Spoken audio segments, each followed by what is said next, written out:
Notre expertise, c'est de conserver des gaz à l'état liquide et de les amener au plus près des utilisateurs ou des patients. Pour cela, on a une équipe de R&D qui réfléchit à de nouveaux sujets, de nouveaux développements. On a 12 personnes dédiées à la création de nouveaux produits et de nouvelles offres pour nos patients. Bien sûr, on est expert en chaudronnerie, en métallurgie, en système d'isolation. Mais il n'y a pas que ça qu'on amène à nos clients. On amène des offres complètes qui amènent des services complémentaires. On ne le fait pas tout seul. On amène notre expertise et l'expertise de partenaires. Un partenaire italien, Synthesy, un partenaire allemand, Consartic, afin d'amener des solutions complètes. Eux nous aident soit dans l'électronique, soit dans le système de congélation qui permettent d'amener les échantillons à la bonne température. Dans l'oxynothérapie, on travaille énormément avec nos clients et utilisateurs de nos produits parce qu'ils ont des options complémentaires qu'ils veulent intégrer dans nos produits pour mieux suivre le patient et avoir une meilleure connaissance de l'utilisation de l'oxygène chez les patients.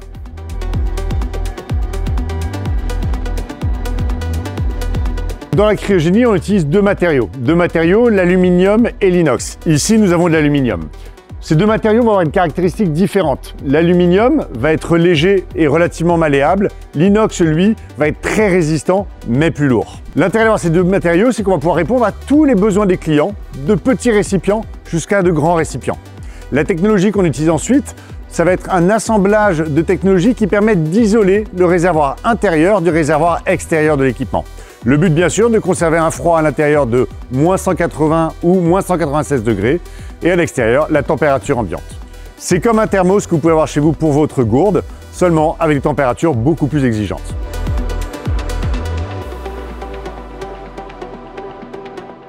L'innovation est essentielle pour Cryopal, mais pas que pour Cryopal. Elle est essentielle également pour ses patients et ses utilisateurs. Pourquoi? Chacun d'eux a besoin de se concentrer sur ce qu'il doit faire. Le patient se soigner, l'utilisateur gérer généralement ses échantillons ou ses produits. Du coup, Cryopal doit continuer à se développer dans sa chaîne de valeur. Faire des cuves, on sait le faire, très bien. Maintenant, les prochaines étapes, c'est aider les utilisateurs et les patients à se servir de nos cuves, trouver des moyens pour partager des informations plus rapidement et remplir nos cuves plus facilement avec produits liquides. Pour cela, on continue à faire des projets pour s'améliorer dans cette chaîne de valeur. De la télémétrie, de la télésurveillance et demain potentiellement de la surveillance à distance. En gros, le but, c'est de faire en sorte que l'ensemble de la chaîne de nos patients et de nos clients se concentre sur son métier, sur ses besoins et que nous amenions le service le plus complet à leur domicile ou dans leur entreprise.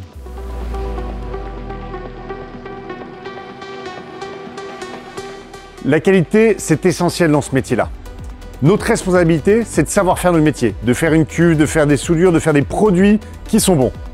Néanmoins, l'ensemble de la chaîne de valeur de la santé, le médecin, le pharmacien et le patient, attendent de nous qu'on leur délivre un médicament dans les quantités qui sont prescrites.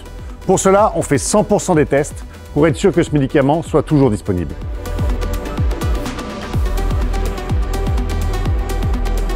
Nous produisons des dispositifs médicaux. Bien sûr, ces dispositifs médicaux suivent une norme qui est très exigeante. Néanmoins, ce n'est pas l'essentiel. L'essentiel, c'est un engagement de l'ensemble de la société pour des produits de qualité, pour des produits qui répondent aux besoins. Pour cela, ce n'est pas que de la production, c'est du design, de la production, du suivi qualité et également un suivi pour l'ensemble de la vie du produit. Nous avons deux domaines de prédilection, la cryobiologie, l'oxynothérapie. Dans la cryobiologie, on va conserver des échantillons qui ont parfois une valeur inestimable. Si on prend l'exemple de la FIV, de la fécondation in vitro, des gens vont mettre dans nos cuves leur capacité à se reproduire. C'est essentiel qu'on leur garantisse la meilleure qualité du produit. Pour la partie oxynothérapie, à l'opposé, nous amenons un médicament au plus près du patient. Ils vont respirer le produit oxygène qui se trouve dans nos cuves. Même chose, nous leur devons un engagement total sur la qualité du produit. Cette qualité, on l'a redécouverte. Redécouverte parce que parfois on l'avait un petit peu oublié, on était rentré dans un schéma de production.